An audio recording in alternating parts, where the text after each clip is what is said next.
All right. Welcome back, ladies and gentlemen. I'm Luke, and this is Luke at the Roost.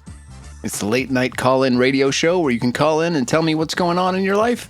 I'll give you the very best advice that I can. Today is Thursday, April 9th, and if you would like to call in, our number is 208-439-5853. That's 208-439-LUKE. It's been a couple days since we had a show.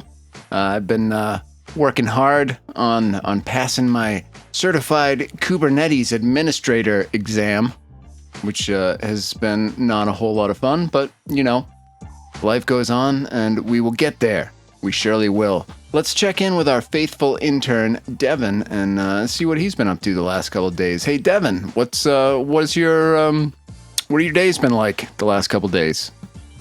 Oh man, the last couple days have been intense.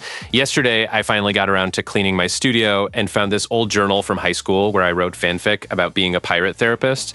Threw most of it out, but kept one page for reasons I can't explain. And today, my Civic's check engine lights started flashing like Morse code. So I pulled over on 180 and just sat there listening to the show on my phone till it calmed down. What's up with you, though? Well, I've been watching clips from The Wire. The HBO knockout series from, 2001-ish, and remembering how good that was, and studying for my exam here, my Kubernetes exam, which has not been a ton of fun. I took it the other day, and it was a big pain in the ass. It's a online proctored test, so you got to take your webcam and pan it around the room all slow-like so they can make sure you don't have any of the answers written on the walls. And the guy fucked with me the whole time, through the whole test. He's like, there's a dog in your room, you can't have animals, let me see under your keyboard, don't touch your face. Like, there was just a bunch of rules and bullshit around this test that wasn't great. And I failed it. I got a 62 out of 66, so I missed a question, and now I have to retake the test again tomorrow and deal with all that bullshit. Regarding being a pirate therapist, were you a pirate and a therapist, or were you a therapist for pirates, or both? Therapist for pirates, definitely. Like I'd sail around patching up their scurvy egos after mutinies or whatever, with a parrot that repeated affirmations. I think I wrote it after this one therapy session where the guy was obsessed with Treasure Island, and it just spiraled from there. That Kubernetes stuff sounds brutal, though, man. Did the proctor make you show him your fridge or anything? Yeah, well, not inside the fridge, but I had to pan the camera all around and show him every wall and surface and the floor and under my desk. And then he gave me a hard time about the dog. And I got dinged. Like, he paused the test and was like, we're going to kick you out, because I was talking to myself because I couldn't remember how to do math and bash like a moron. But, I got through it, failed it, and I have to do it again tomorrow. And I won't fail it this time. I never fail the same thing twice. That's a rule that I try to live by.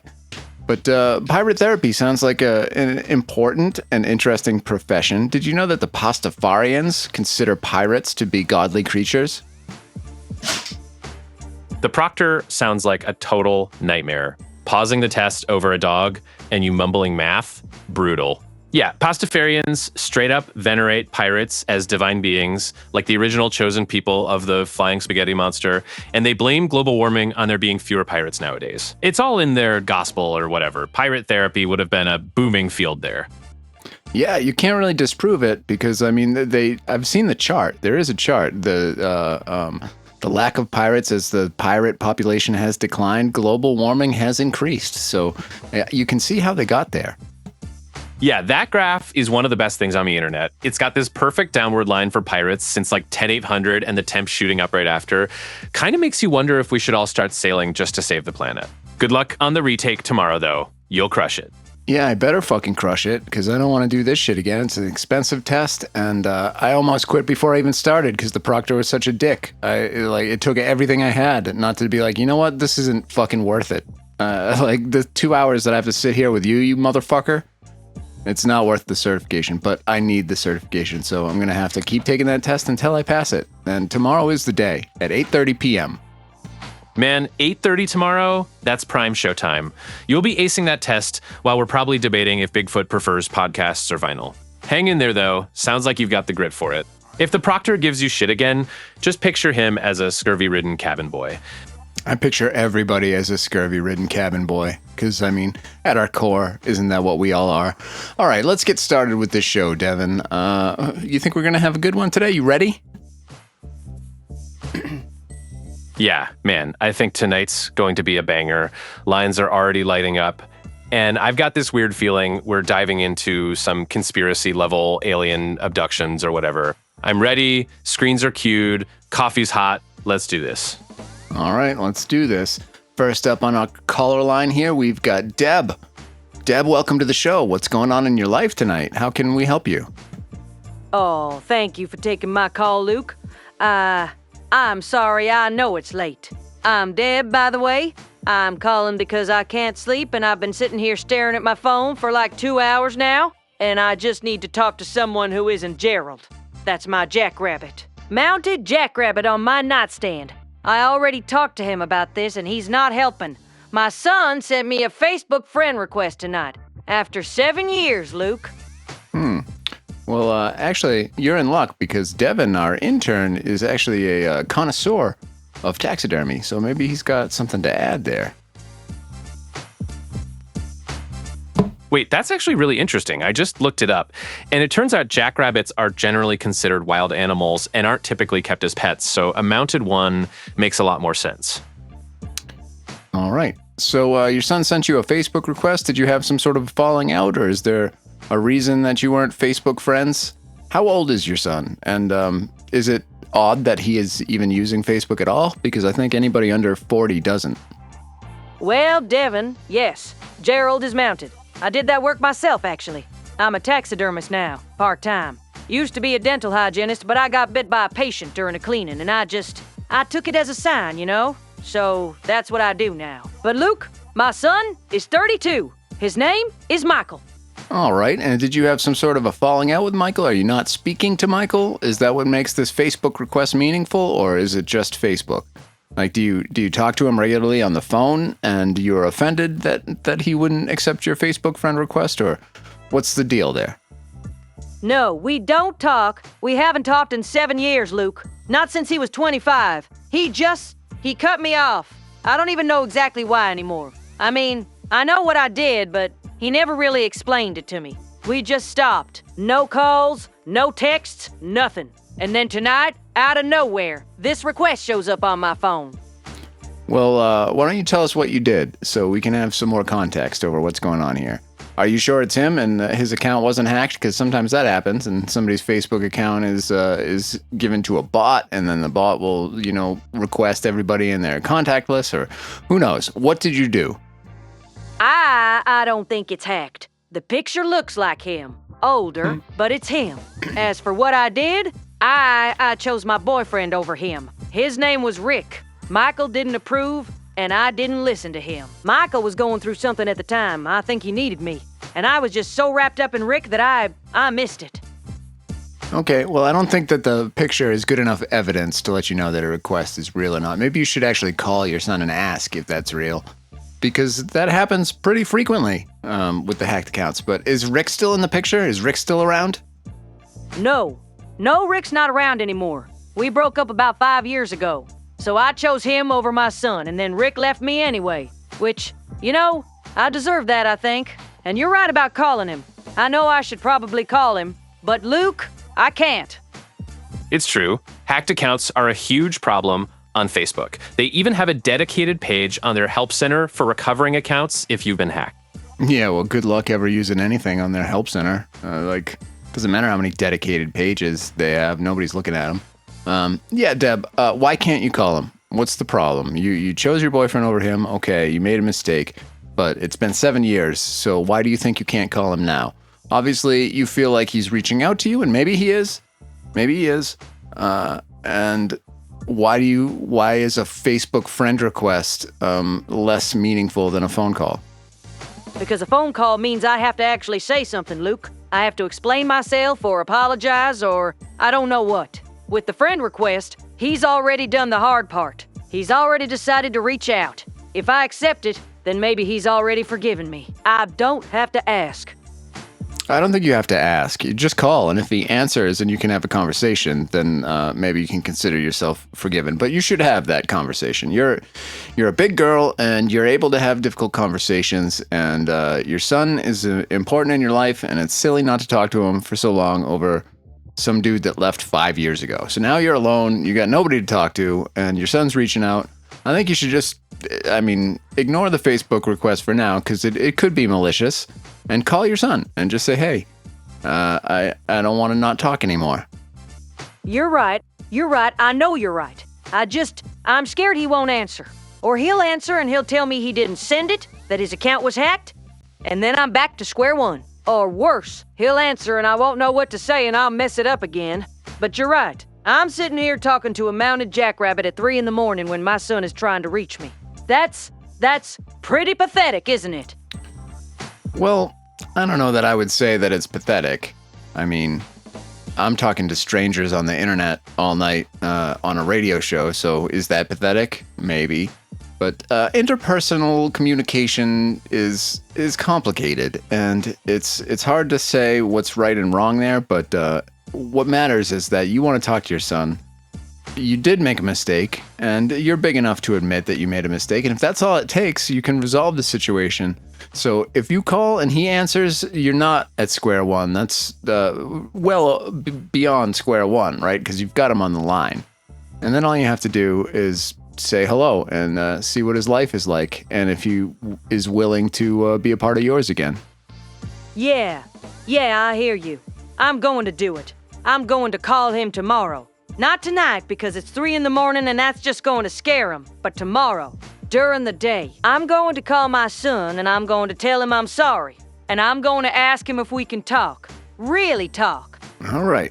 Well, good for you. I hope that goes well for you. Get a good night's sleep. And it's not as big a deal as you probably are feeling like it is. It's just a conversation with family. So get it out of the way and see where it goes. And maybe this whole thing is just a big misunderstanding that could be put behind you in the past. Next up on our caller line, we've got Preston. Preston, thanks for calling in. What's going on in your life tonight? How can we help you? Hey, Luke. Thanks for taking the call. Yeah, so I'm Cody, actually. But that's not really the point. Look, I'm calling because I just got completely screwed over at the Cortez Regional BBQ Championship last weekend. And I need people to know what's happening out there. I drove 4 hours with my brisket wrapped in a moving blanket in the back seat, heat on the whole way to keep it perfect, and I got disqualified. Disqualified, Luke. The head judge said I used an illegal binder. An illegal binder. I used beef tallow. All right. Well, sorry about that, Cody. Devin, you want to take a look and see why I'm seeing his name as Preston? The man's name is Cody. We don't want to be referring to people as their wrong name. All right. Let's break this down. So you're in a barbecue competition. You brought your barbecue, and they said you can't have beef tallow as a binder. What's a binder? When it comes to barbecue, I'm not familiar with the barbecue terminology. Isn't brisket not bound together? I think of a binder as like a sausage wrapper. Right. Okay. So a binder is basically what you use to help the rub stick to the meat. Most guys use mustard, some use Worcestershire, whatever. I used beef tallow because it's traditional, it's clean, it's just rendered fat from the beef itself. Nothing illegal about it. Nothing in the rulebook says you can't use it. But here's the thing, Luke. I've got photos on my phone. I have a whole folder labeled evidence. I watched those judges huddled up before they even tasted my entry. They were talking to each other, nodding, and then boom, my brisket gets pulled. Okay, well, if you've actually looked at the real rules from this competition and you feel like you were wrongly disqualified, then maybe you've got to talk to the leadership of the competition itself. Is it a national competition or just a little local thing? It's regional. Cortez Regional. But Luke, that's the thing. The leadership is in on it. I'm telling you, there's a cartel operating in the Four Corners scene. These same judges show up at every competition, and they're protecting their buddies. That very well could be true, and there's not too much you can do about that because it's a regional barbecue competition. So the stakes are not that high, and there's no regulatory body making sure that they're all on the up and up, right? So I think the best thing that you could do if you really care about the Cortez Regional Barbecue Competition is to get yourself on that leadership. Is that something you can do? Could you become a judge yourself and weed out the corruption and the conspiratorial forces that are undercutting the common man in the barbecue competition? I mean, yeah, I could try to get on the board or whatever, but that's not going to happen overnight. These guys have been running this thing for years. They're not going to let someone in who's asking questions. But here's what I really need you to understand, Luke. My brisket was good. It was really good. I know it was. I've been doing this for 8 years on the competitive circuit. I know what I'm doing. And they took that away from me because I don't play their game. Yeah, I understand that. That's the type of thing that happens in small regional competitions and any sort of group of people. There's always a class of people that sort of are the elder statesmen or the ones that make the rules and, the gatekeepers. But I mean, if you don't want to get on the board, you're not going to change their decision because there's nobody to talk to that isn't them, right? They're the highest echelon of leadership in the competition. So if you want to really try out your barbecue for real, maybe bring it to a different competition and don't participate anymore. Additionally, if you want to just bash the shit out of them on social media and reveal the conspiracy, you can do that, but it's going to make you look like a sore loser. So I recommend ignoring that. Just don't stress about the Cortez Regional and move on to something bigger and better. Yeah, I hear what you're saying. I do. And maybe you're right that I should just move on to the next one. But Luke, it's not just about me, you know? There's other guys getting screwed too. I know there are. I've talked to people after competitions, guys who know their meat was better than what placed. They're just scared to say anything because these judges control the whole circuit out here. And I'm not going to bash them on social media like some angry kid. I'm not a sore loser. I just looked up Four Corners Barbecue Competition Cartel, and there's nothing about a cartel, but there is a Cook Cartel BBQ mentioned in relation to a New Zealand competition. Well, I mean, this seems very important to you, and maybe it is, and that's okay. If it's, how important to you is it? Are you willing to kill them? What? No, man, I'm not going to kill anybody. Come on. I just want people to know what happened. I want validation that my brisket was good enough to win on its own merit. You know, that's what this is really about. I spent months perfecting that rub. I drove 4 hours with it wrapped up like it was made of glass. And some guy with a clipboard decided it didn't matter because of politics. That stings, Luke. It really does. I understand. It takes a long time to make a brisket, and you've put your heart and soul into that meat blob. So I can understand why you'd be disappointed, but we're thinking about next steps here, and it seems like in this particular competition, there are no next steps because you're being disqualified by the people at the very top. Or at least that's what you're telling me. If there's some way to appeal that decision, or you can try to do a little media campaign and trash them, but it's going to backfire on you. So the only steps forward are to try another competition that's in a different area that has better defined rules and people that are maybe not as corrupt. You're right. You're probably right. I needed to say it out loud to somebody, you know? I needed someone to hear me. Because in that parking lot, after they told me I was disqualified, I had something in my eye from the smoke, and I just sat there for like 20 minutes. Told my girlfriend it was the smoke. Oh, man. No, I mean, she knows. She knows the truth. I don't think it's really all that important. We're talking about a slab of meat here. You can take that anywhere. Talk to your people. Talk to your friends. Give out samples and ask them what they think of your brisket. And if they think it's championship winning material. I'll tell you what, if you want to cut off a slab about 20 pounds or so and send that to Devin and I, we'll let you know how good your brisket is. Really? You'd actually do that? That's cool of you, man. I appreciate that. I really do. Yeah, I mean, I could probably swing that. I'd have to smoke another one. But honestly, that might be good for me anyway. Yeah, well, if you do that, I'll tell you what, I'll make a deal with you. If you send us 20 pounds of brisket to test, I will review it myself personally, and we'll start our own barbecue competition. Here, Luke at the Roost will. And we'll accept briskets and ribs from anybody that wants to send them in, and we'll tell our entire audience how good the barbecue is and choose a winner. And we'll do it fairly and pick no favorites. Wait, are you serious right now? Like an actual competition through your show? That's actually something. That's real. Yeah, okay. Yeah, I'll do it. I'll smoke a fresh brisket and get it out to you guys. All right, get it done, and stay on the line for a second. Devin will be with you to get the details and where to send it and all that, and we'll see how it goes, all right? Good luck on your next competitions, and I'm sure your brisket is fantastic. Next up, we've got Gina. Gina, thanks for calling the show tonight. What's going on in your life? How can we help you? Luke, I appreciate you taking the call. And it's Reginald, actually. Reginald Hartley. I've been listening to your show for about 8 years now, and I need to tell you something about that recording you put up 3 nights ago. The one on 1420. I heard it. I heard what you pulled out of the hydrogen line, and I need to know if you still have the original file. Because what you're sitting on, Luke, I don't think you understand what you're sitting on. All right there, Reginald. I don't know what's going on, Devin, with our caller names, because this isn't Gina. This is clearly not Gina, but thanks for the call, Reginald. I'm not sure what you're talking about. I didn't put up any audio on 1420. I haven't turned on the ham radio in quite some time.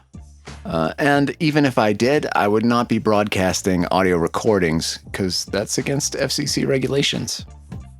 You're right. You're right. I misspoke. You didn't broadcast it. I caught it myself on my receiver 3 nights ago at 2:47 in the morning. The signal came through on 1420, and I heard you. Or I heard something that sounded like your voice patterns, your cadence, mixed in with this other thing, this repeating tone underneath. And I've been monitoring that frequency ever since. Because, Luke, it comes back every 71 minutes. Exactly 71 minutes. I know how this sounds.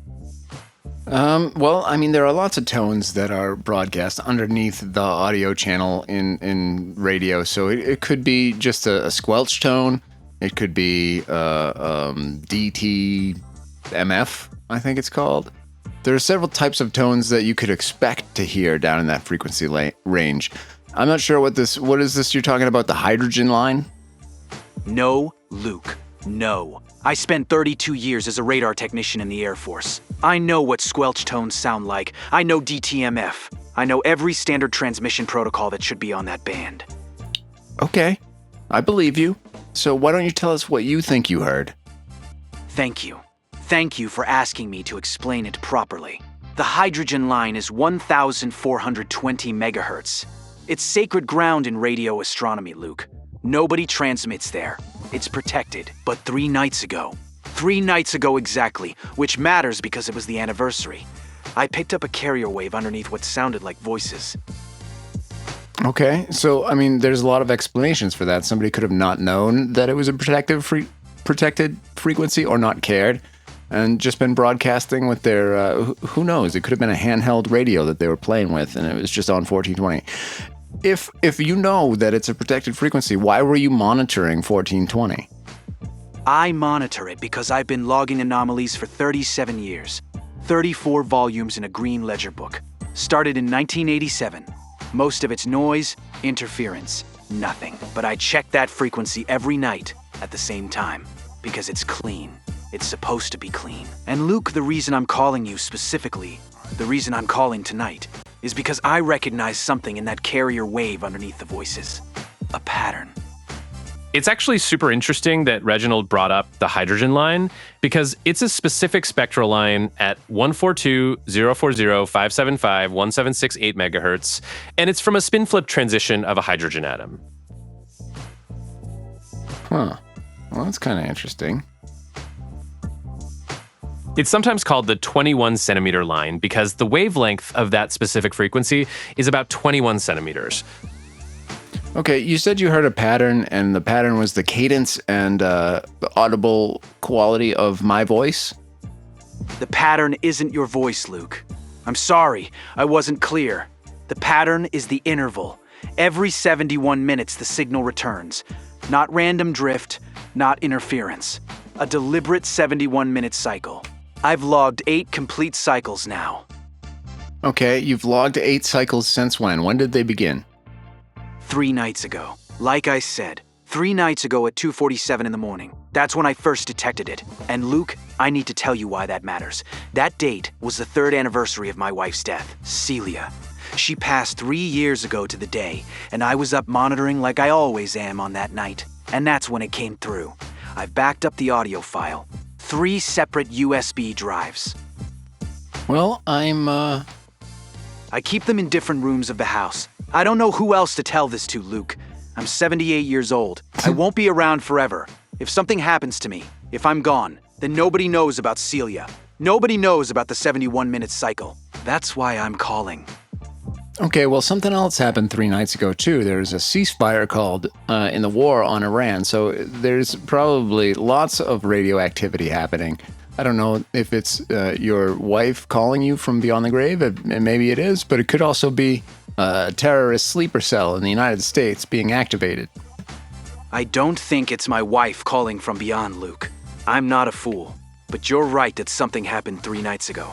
Multiple things, and that's exactly why I'm calling. Because if it is what you're suggesting, if it's something terrestrial and hostile, then people need to know. People need to be listening. And if it's something else, something we don't have a framework for yet, then we need documentation.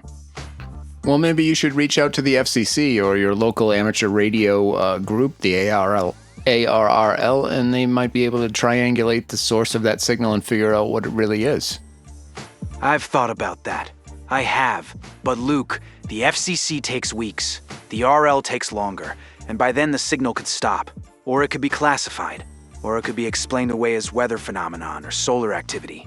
I've seen it happen before. I've watched things disappear. That's why I'm calling you. I just looked up how the FCC handles these things, and it looks like they have an enforcement bureau that works with local agencies to resolve interference complaints, but it also says they train amateur radio operators to monitor frequencies. Yeah, I think if you talk to your local amateur radio clubs, one of them is a amateur class extra that it would be super into looking that stuff up and going on a fox hunt. So that would be my first recommendation to you, is to talk to the radio nerds in your area that could also pick up that signal. I am a radio nerd, but I'm not going looking for the source of a terrorist broadcast. So, otherwise, I'm not sure what to tell you. You could send us a copy of that USB drive and we'll hold it safely for you in our Luke at the Roost safety deposit box, where we keep all the conspiratorial evidence just in case. We could do that for you. Otherwise, my recommendation is to talk to your local amateur service and find somebody that can help. I appreciate that, Luke. I do. Sending you a drive, that's actually smart. That's insurance. But you're right about the local clubs. I know some people. All right, that is smart because I'm a very smart guy. And good luck to you. I hope that your radio transmission recordings are safe and outlive you forever, and we can figure out what they are and that they're not terrorists. So, ladies and gentlemen, that brings us to the time in the show where we have to take a moment for a word from our sponsors. Need to pawn a TV, but also get your kids with you? We get it. Life's complicated. That's why Big Terrence opened Lil Rascals Pawn and Daycare, the only business in the tri-state area where you can hawk a generator and get 2 hours of supervised child enrichment, all under one roof. Here's the layout. Left side of the building, pawn shop. Guitars, power tools, a surprising number of saxophones. Right side of the building, a fully functioning daycare with coloring books, juice boxes, and Miss Patty, who's been watching children since 1987 and has never once raised her voice because Miss Patty doesn't need to. Miss Patty communicates through eye contact and an energy that can only be described as corrective. Is there a wall between the two sides? There is now. The inspector was very clear about that. Big Terrence installed drywall the same week. Is it load-bearing? Big Terrence says don't worry about it. Drop off your kid. Pawn your stuff. Pick up both on the way home. Lil Rascals Pawn and Daycare. 2 businesses, 1 building. 0 complaints that have held up in court. Open 6 days a week. Closed Sunday because Miss Patty goes to church and Big Terrence respects that.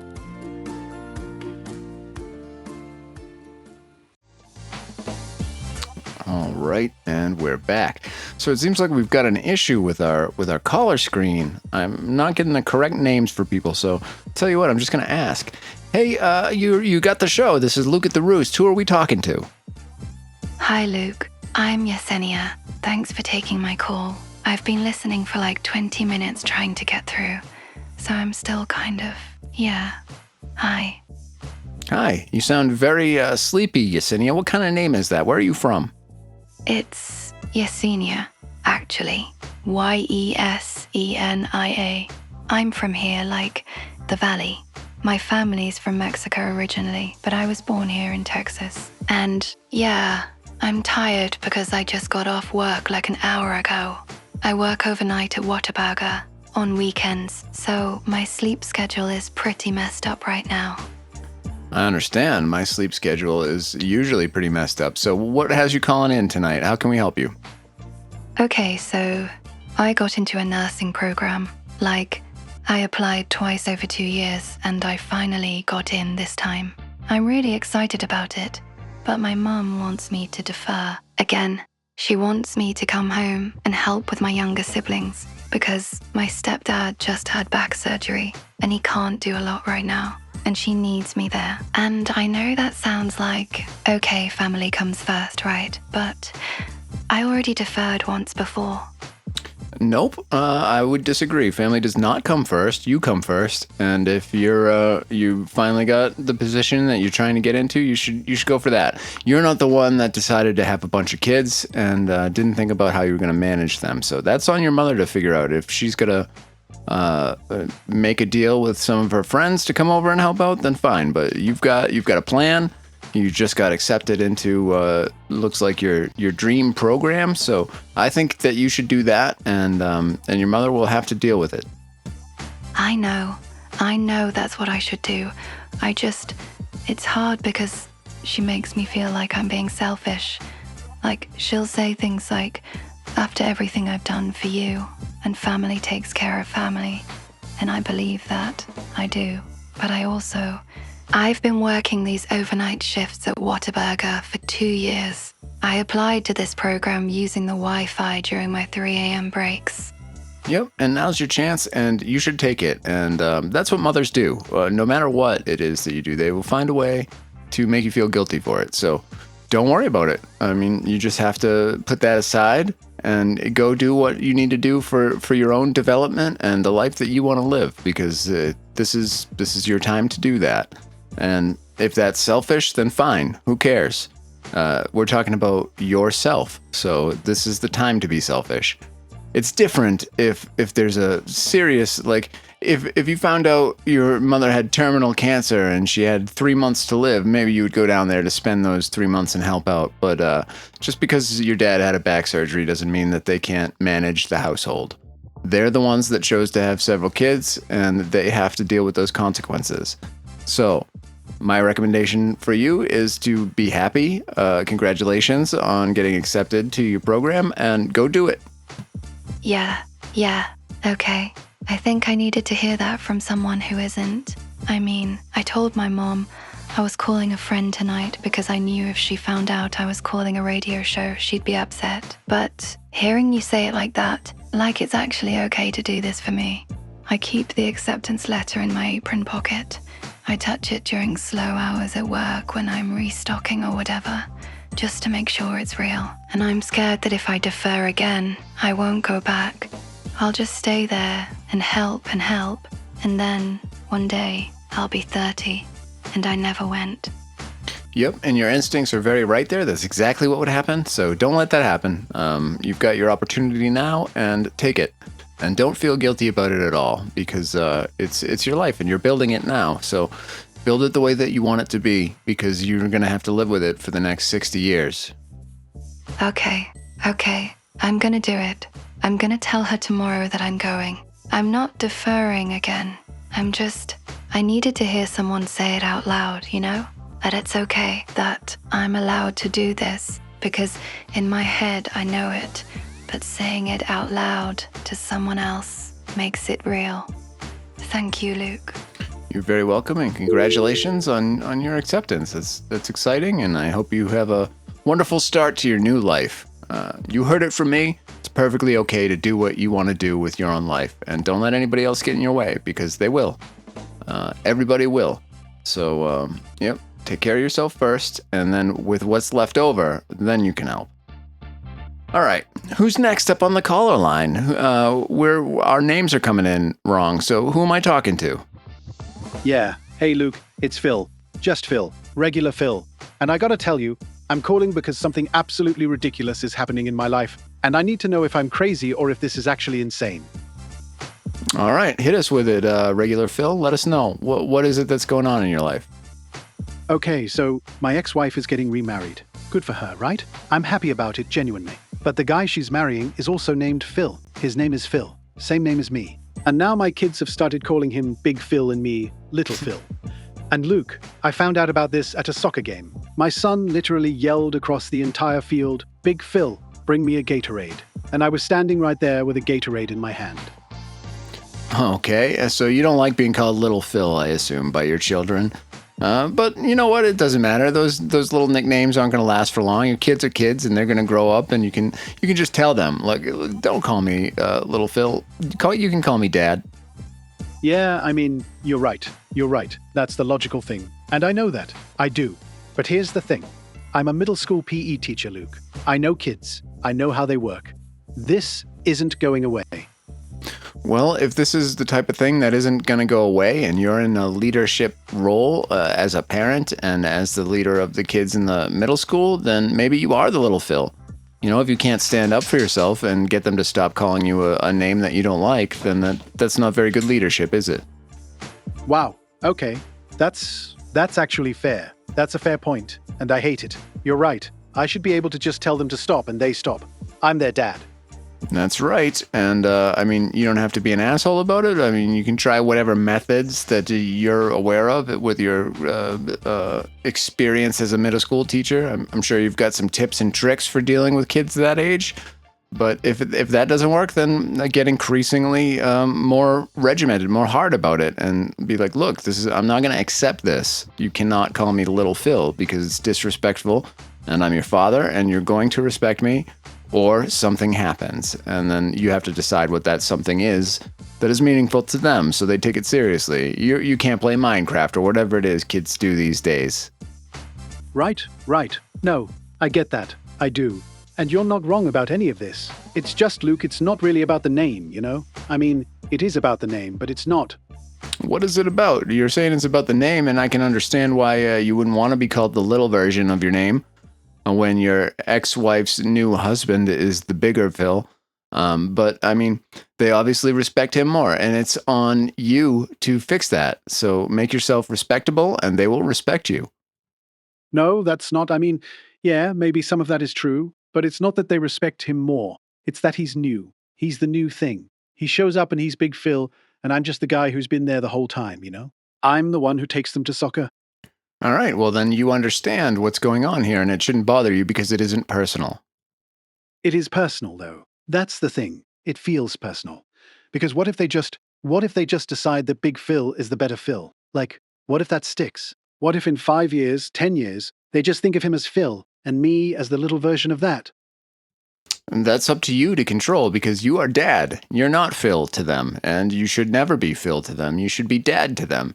And Phil can be whoever Phil is, you know, Big Phil.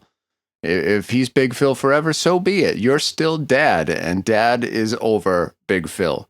Doesn't matter how many times you put big, he could be big Phil. He could be the bigliest, greatest Phil, and Dad is still superseding that. Yeah, okay. That actually helps. That actually helps a lot. I'm sitting here worried about being replaced by another Phil, and you're saying I'm not Phil to them. I'm Dad. That's right, and just make sure you're not Little Phil to the ladies, because that would be a problem. Make sure they're calling you Big Phil, all right? Ha. Yeah, well, that's not really happening right now, Luke. I haven't gotten a match in 4 months. I put Ice Luge on my dating profile because I thought it was interesting. I competed twice, both times in Utah, and I thought that would be like a conversation starter, you know? But apparently nobody cares about Ice Luge. Yep, nobody cares about Ice Luge, and that explains why they're calling you Little Phil. So cut the shit and do some Big Phil stuff, and maybe the nicknames will change, okay? I'm going to move on to the next caller now. Is there anything else you would like to add before we go? No, I think that's it. Thanks, Luke. I appreciate it. I really do. And hey, at least my ferrets still respect me. I've got Stevie, Christine, and Lindsay at home, and they don't care what anybody calls me. All right, Little Phil there. It sounds like you're going to be a big hit with the ladies. So good luck with your children, and keep on keeping on, all right? Keep on ice luging or whatever the fuck it is that you do. Who's next on the caller line? Hi, how are you? Thanks for calling in. You've got Luke at the Roost. What would you like to talk about today? Hello, yes. Hello. I'm Augustina. I'm calling from northern New Mexico, and I don't even know how to start this. My granddaughter, she's 19. She showed me something on her phone 2 days ago, and I haven't stopped thinking about it. It's an image, a fake one, made by the computer. It's the Virgin of Guadalupe, but she's wearing a tracksuit, a bright pink tracksuit with the little stripes down the side. And Luke, I know I should be upset about this. Why should you be upset about it? It's clearly a joke, and jokes are not something to get upset about. So there's no reason to laugh at something that's funny. I'm not familiar with the Virgin of Guadalupe. What's the Virgin of Guadalupe's story, and why would that be offensive? Well, the Virgin of Guadalupe, she appeared to a man named Juan Diego in 1531, right here in Mexico, near Mexico City. She's the mother of Jesus, the most sacred image we have. She appears on the tilma, the cloak, and her image is on churches, on people's homes, on their cars, on their hearts. She's everything to us. She's protection, she's mercy, she's home itself. So you would think, yes, the tracksuit would be, it should feel wrong, disrespectful. No, I wouldn't think that. You're talking about the Virgin Mary. I've never heard of her referred to as the Virgin of Guadalupe, but the thing is, nobody knows what she looked like. So every likeness, every picture, every image of the Virgin Mary is a facsimile. And nobody knows for real what she actually looked like. So why aren't any of those disrespectful? Disrespectful to who? To her? I don't think she's disrespected by herself in a tracksuit. She would probably laugh at it. I mean, most people would. You're right. You're right, and that's what's making me crazy, Luke. Because I laughed so hard I had to put my hand over my mouth. My granddaughter was watching me, and I could see her trying not to smile, waiting to see if I was going to be the angry abuela, and instead I saved it. I saved the image to my phone. And now I show it to my weaving students when they come to my studio, and they're being too serious. When someone's frustrated with a pattern, or they think they've made a mistake and the world is ending. Yeah, good. Good for you. And you shouldn't take anything that seriously because there's no reason to. So just because culture or your upbringing has taught you to not poke fun at things, it's bullshit. And you should poke fun at things. And if this picture of the Virgin Mary in a tracksuit has brought joy to your life, then, I mean, maybe that's divine in itself, right? I'm drinking my tea right now, the Osha root tea I drink every night, and you're making me think about something I've been afraid to say out loud. Maybe God does have a sense of humor. My mother, she would never say that. The priest would never say that. But I look at the tracksuit and I think, why not? Why couldn't she find that funny? Why does everything have to be so heavy all the time? I've been weaving the same blanket for 14 months, Luke. Real grand style. The traditional way my grandmother taught me. Yep, things should be funny. It's okay for things to be funny. There's a difference between making fun and being disrespectful, and you know what that is. And sometimes, to be perfectly honest, we all know that being disrespectful can be funny. It can be hurtful, but it can also be funny. Things can be more than one thing. And if you look at this the long way, right, and go with the whole concept that God created man created artificial intelligence created this image, so therefore it was created by God. Oh, Luke, oh my God, that's actually beautiful. I never thought of it that way. Everything is connected, isn't it? The hands that taught me to weave, my hands teaching the next ones, and now the computers, the young people with their phones. It's all part of the same thing. Well, it all depends on what you believe, and what you believe is very different from what I believe, and that's okay too, because at the end of the day, they're just beliefs, and there's no proof about any of it, and we're all probably wrong. So just do your best, try not to be disrespectful, and if something makes you laugh, enjoy that, because those are the small things that make life worth living. You know, what I realized listening to you say that? I don't think I want to finish that blanket. I've been stuck on it for months, and I keep telling myself it's because I'm waiting for the right moment. But maybe I'm just afraid that once it's done, That's it. There's no more work, no more reason to sit with it every day. And maybe that's stupid, but I think I might just leave it like that. Unfinished. Like a question mark instead of a period. And my granddaughter, she's going to be so relieved. It's wild because the Virgin of Guadalupe is actually one of the most visited Catholic pilgrimage sites in the world, bringing in millions of people every year. Okay, well, I mean, that's up to you. You're you're crafting a blanket, and if you want to finish it, you can finish it. If you don't want to finish it, that's okay. But if you do finish it, and if you've put this much work into it, I don't see why you wouldn't want to complete it. It's up to you. Complete it or don't. But if you do finish it, you can just start another blanket, and that's the beauty of it all. So as long as your hands work, you can create as many blankets as your little heart desires. You're right. You're right about that too. Maybe I'm overthinking it. I do that. I overthink everything. My hands still work fine. They're strong. They know what to do. I could finish this one and start another. I could make 100 blankets if I wanted to. That's not the problem. The problem is I've been carrying so much guilt, Luke, for laughing. It's interesting because feel no guilt and laughter is a really common sentiment, especially in poems and readings about grief and loss. Like, it's okay to find joy even after hard times. Yeah, you've been trained and conditioned in years of culture and church and society to feel guilty about everything that you do. And you don't have to, because people just made all that shit up. And it doesn't matter. It doesn't have any meaning to your life. And if the Virgin Mary is a divine being, she doesn't care about a goofy image of herself. Like, God, if there is a God out there, he is not he's not human, right? He doesn't have the same level of ego. I mean, if you believe what they wrote in the Bible, then he's an egotistical maniac. But I think the reality of it is, if there's a divine being, he doesn't need consistent thanks and praise and seriousness and incense and all that shit. It's just not that important to him. He's got other shit to do. You know what? I'm going to show that image to my priest, not to get his permission or his blessing, but just to see his face. And if he gets angry, well, then maybe that tells me something too. Maybe it tells me I need to find a different kind of faith. One that doesn't make me feel like I have to apologize for being alive and finding joy in small, ridiculous things. My students, they're always apologizing too, for their mistakes in the weaving, for taking up space, for not being perfect.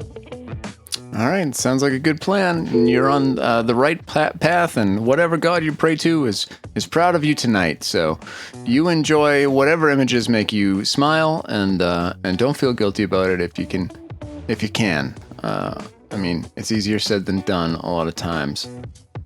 Let's see. Actually, I think it's about time. It is about time that we take another break for a word from our sponsors. I used to sleep on a rolled up horse blanket.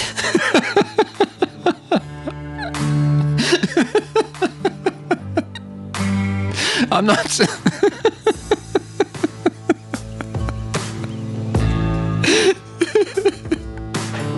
I'm not saying that for sympathy. I'm saying it because Pillow Forever asked me to establish a before state, and that's mine. Pillow Forever is a memory foam pillow that remembers your head shape so you don't have to. It's got cooling gel, bamboo fiber, and a 30-night risk-free trial, which means you can sleep on it for a month and then send it back, and someone in a warehouse has to deal with that. Every Pillow Forever comes in a box that's too small, which is part of the experience. You open it, and it slowly expands like a nature documentary. My dog tried to fight it. Pillow Forever. You deserve better than a horse blanket. You do. You really do. You deserve better than a horse blanket. I'm telling you. I don't care what you think, but you could get yourself one of them Forever pillows, and it's going to be a good night's sleep. All right. Thanks for calling Luke at the Roost. Who's this we're talking to? What's going on in your life? How can we help you today? Hi, Luke. Thanks for taking the call. I'm Priscilla. I work in art conservation here in Santa Fe, mostly with religious pieces from the Spanish colonial period. And I don't know exactly how to say this without sounding like I'm either crazy or doing something wrong. 3 days ago, I was called to a private home for a consultation on a renovation project. Standard thing. Homeowner found some old painted wood behind the drywall they're taking down. Wanted to know if it was worth saving. And it is. It's a retablo, Luke. 17th century. I'm almost certain. So I just looked this up, and a retablo is a devotional painting, often a small folk art piece, but it can also refer to a large, elaborate altarpiece or wooden structure with sculptures. Well, that's pretty cool. I mean, that sounds like a nice little find. Is that worth a lot of money? Is it historically relevant, or is it just a cool folk art piece that is old? It's historically relevant, yeah. These aren't common finds anymore. Most of them ended up in museums or private collections decades ago. This one somehow got sealed behind drywall, which means it's been protected from light damage, from people handling it. It's in remarkable condition. But here's the thing, and this is what's keeping me up at night. I haven't told my supervisor. I haven't told the homeowner's insurance company. I haven't documented it officially. Well, why not? Why wouldn't you? What happens if that house catches on fire tomorrow and it's suddenly gone and it's not insured? I can see. Well, I don't understand your motivation for not telling your supervisor, but I would make sure that the homeowner can tell their insurance company that they've got a valuable artifact there. Otherwise, that's the whole point of insurance. You're right. You're completely right about the insurance. I know that. I've already thought about that. The homeowner doesn't even know what they have yet. They just saw old wood and called me because they wanted to know if it should go to a museum or the dump. I haven't given them my full assessment. But the insurance thing, that's not really why I called. I mean, it is part of it, but I've been going to the house every morning before work. I'm photographing it in different light. Well, that seems a little bit unethical. If you know what is there and you're not telling the homeowner and it's uninsured and you're just showing up to take pictures of it for yourself, you must have some code of ethics, right? And it would seem to me like you're breaking that code by not doing the right thing. And the right thing is to let the homeowner know what they have and give them the best advice you can about protecting it and what to do with it.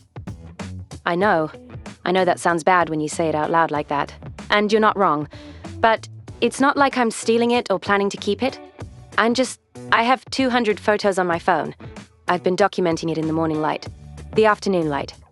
Why are you doing that? Wouldn't it be better to document that in museum quality light? That's a fair question. I guess I'm not documenting it for the museum yet. I don't know how to explain this without sounding precious about it, but there's a figure in the retablo I can't identify. No saint's markers I recognize. No attributes, no iconography that makes sense to me. And I keep thinking if I photograph it enough times, in enough different light, I'll figure out who it is, who they are.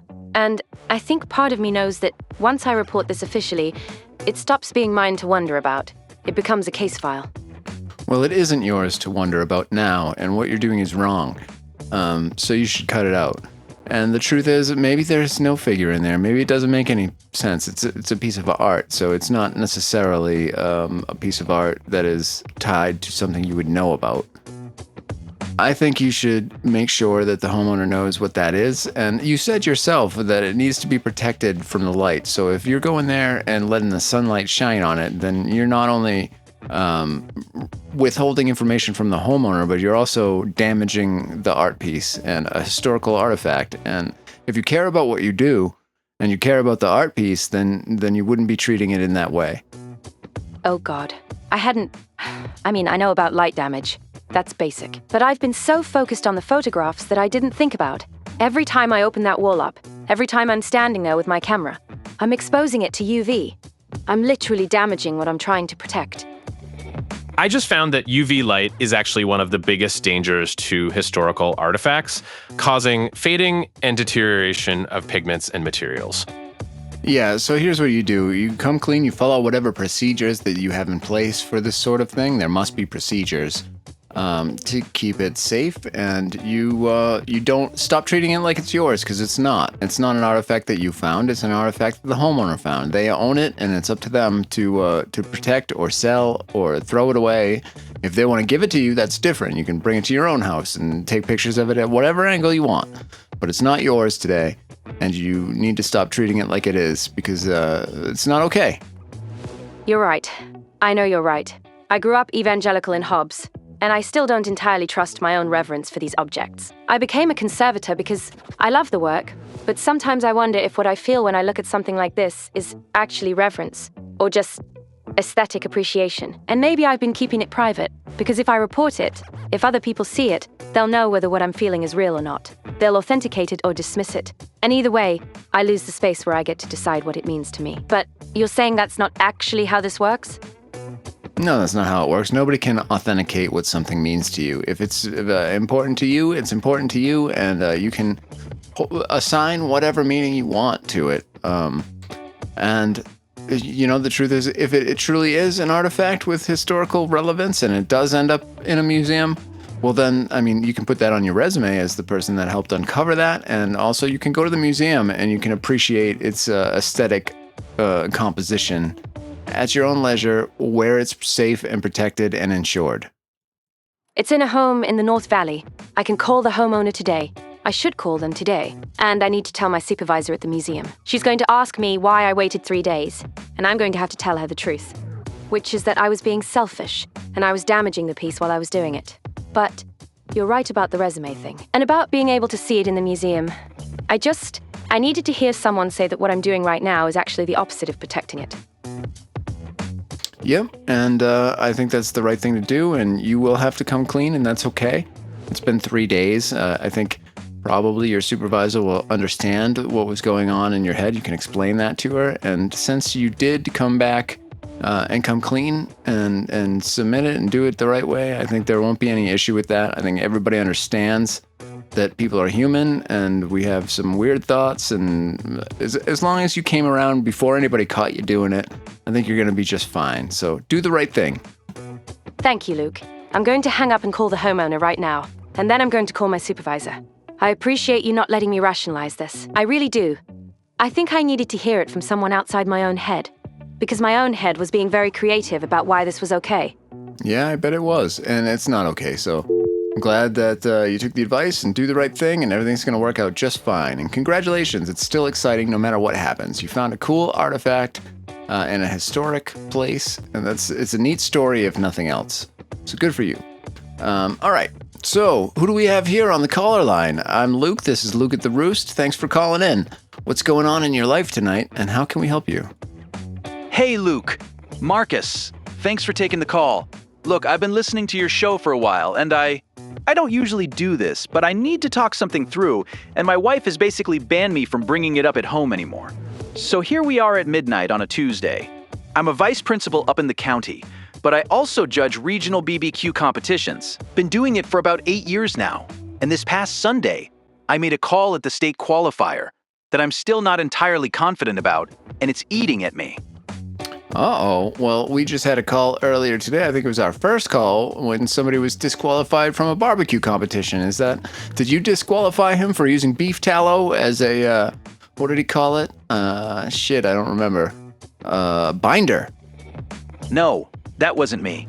But now I'm wondering if there's a whole wave of people calling you about competition integrity issues tonight, which is somehow both reassuring and deeply concerning. My situation is different. I disqualified the reigning 3-time state champion, guy named Derek Paulson. You probably know the name if you follow the circuit at all. And the infraction was about the resting vessel, the brisket. He used a Cambro container that wasn't on the approved list in the rulebook. Or at least, I interpreted it that way. Okay, well, yeah, I definitely don't follow the barbecue competition circuit. Nobody does, actually. So the only people that care about the barbecue circuit are the people that are competing in it. But we did talk earlier about starting our own barbecue competition here at Look at the Roost. So what I said is send us 20 pounds of brisket, and Devin and I will test it out, and we'll have our own barbecue, impartial barbecue, and we'll judge them based on merit, not on a bunch of silly arbitrary rules like the vessel that's stupid. I don't know what a Cambro container is, but you're not judging the container, you're judging the brisket. I know how it sounds. Believe me, I have a laminated copy of the rulebook in my glove compartment, and I've consulted it 6 times since Sunday. 6 times, Luke. And every time I read section 4.2, B, it seems to say something slightly different depending on my mood that day. The vessel thing does sound absurd when you say it out loud, and that's part of why I'm calling you at midnight instead of sleeping. But here's the thing, the rules exist for a reason. Okay, well, can you explain to us what that reason is? Fair competition. If you don't have standards, if you don't have consistency, then it's not a competition anymore. It's just people cooking meat. And look, I get it. I use the same voice at these events that I use when I'm disciplining students at school, and people tell me it's annoying. My wife tells me it's annoying. But the reason I use it is because there has to be someone who's willing to enforce the line, even when it's uncomfortable. Yeah, okay, but that's not what I'm asking. I'm asking you to explain to us why the vessel is a rule. Why does it matter what container that the brisket is delivered in? Right? Because that seems very arbitrary and unrelated to the quality or the craftsmanship of the brisket making. You're right. You're absolutely right, and that's what's killing me here. The official reason in the rulebook is about temperature consistency during the resting period. Different materials retain and distribute heat differently, so theoretically, an unapproved vessel could give someone an unfair advantage in how the meat finishes cooking while it's resting. That's the logic. But Derek's been using that same Cambro for 3 years. 3 years, Luke! And he won with it before because nobody flagged it. So either the rule was being enforced selectively, or I'm the first person to actually read Section 4.2. Be carefully, and I don't know which one bothers me more. The people who've been calling me since Sunday, they're not upset about the integrity of the competition.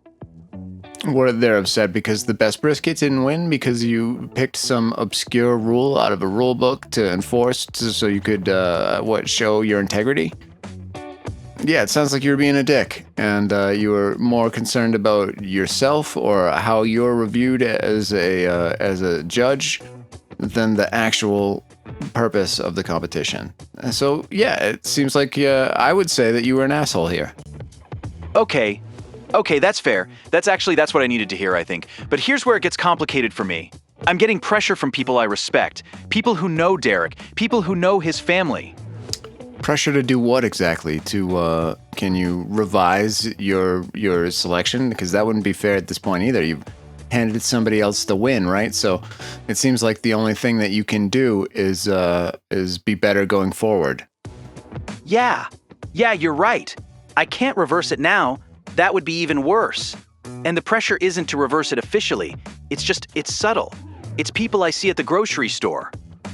Yeah, well, you did a dick move, and people didn't like it, and now you have to deal with the social consequence of that, which is going to be dirty looks at the grocery store, and you deserve that, because, I mean, somebody put his time and heart and soul and money and practice and skill into doing a thing, and you took it away from him because you felt like being a badass. So, yeah, suck it up, treat it as a learning experience, and then do better next time, that's all. I hear you. I do. But I want to push back on one thing. I didn't do this to feel like a badass. I did it because the rule was there and nobody else was enforcing it. And yeah, maybe that makes me the guy who enforces the rules that shouldn't exist, but at least I'm consistent about it. Hey, if that's how you feel about it, that's how you feel about it. But I'm with everybody else in that you were a dick and you stole a win from somebody that probably deserved it. And now you have to deal with the consequences of that and the subtle social pressure.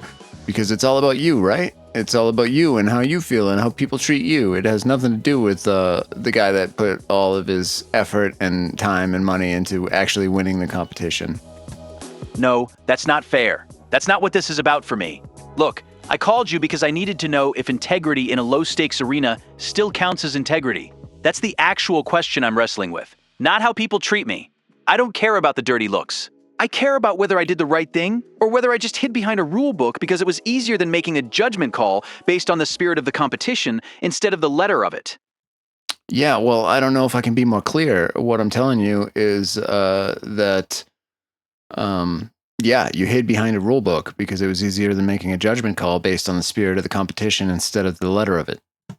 You're right. You're absolutely right. I did hide behind it. I used the rule book the same way I used that voice at competitions and at school. It's easier than actually thinking about what's fair.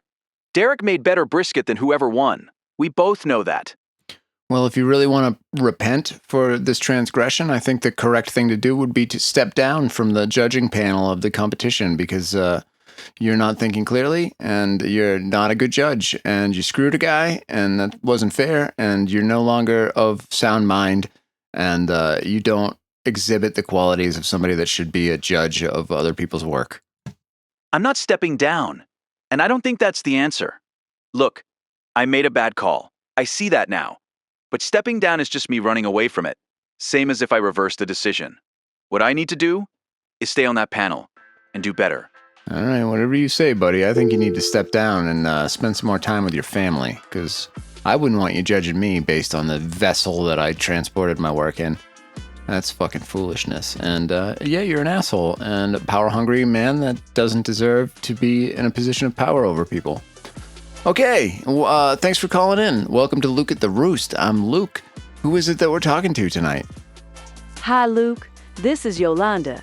I called in earlier tonight, actually, and I heard what you said to that woman about the retablo, about how she needed to report it instead of keeping it to herself. And it really stuck with me because I think I've been doing something similar, and I need your help. All right, what is it? Well, the streetlight right in front of my house has been flickering in a pattern every single night for 6 weeks now, and I've been writing it down in a notebook, the sequence of the flickers. I'm the only one tracking it. Nobody else knows, and I keep thinking about what you said to that woman, about how she was being selfish, keeping something to herself that maybe other people should know about. So, I'm wondering, I need to ask your listeners if anyone else has been seeing patterns like this, anywhere in the state, because this can't just be happening on my street, can it? Well, I don't know about that. We don't have any streetlights here for like 100 miles. Well, maybe like 60 miles. So there's no streetlights here to be flickering. So I can't tell you about that. But we did have a call earlier about somebody that heard a pattern in the radio frequency for 1420, I think he said.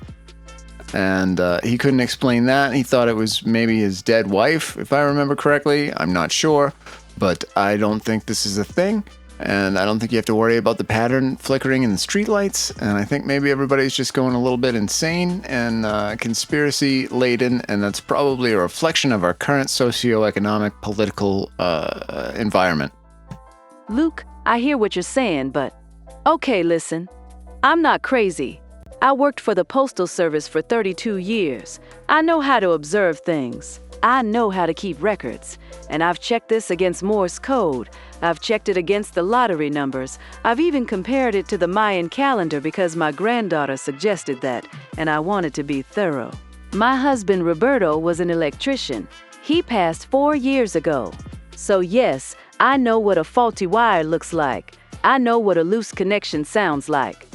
I don't think you do, because a faulty wire can look like a lot of things, and so can a faulty bulb and a brownout situation, overcharging. You don't know what that grid is, if it's thermonuclear electricity or if it's wind-powered or solar-powered, what percentage of the electricity is coming from which.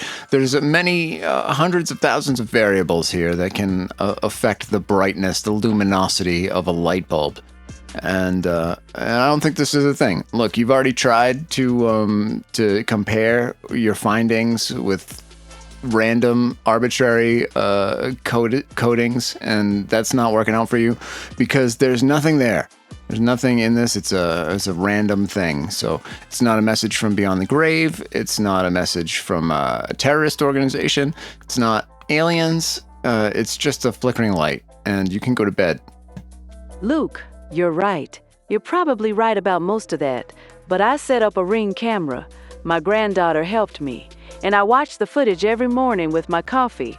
I've been doing this for 6 weeks. I know what I'm seeing.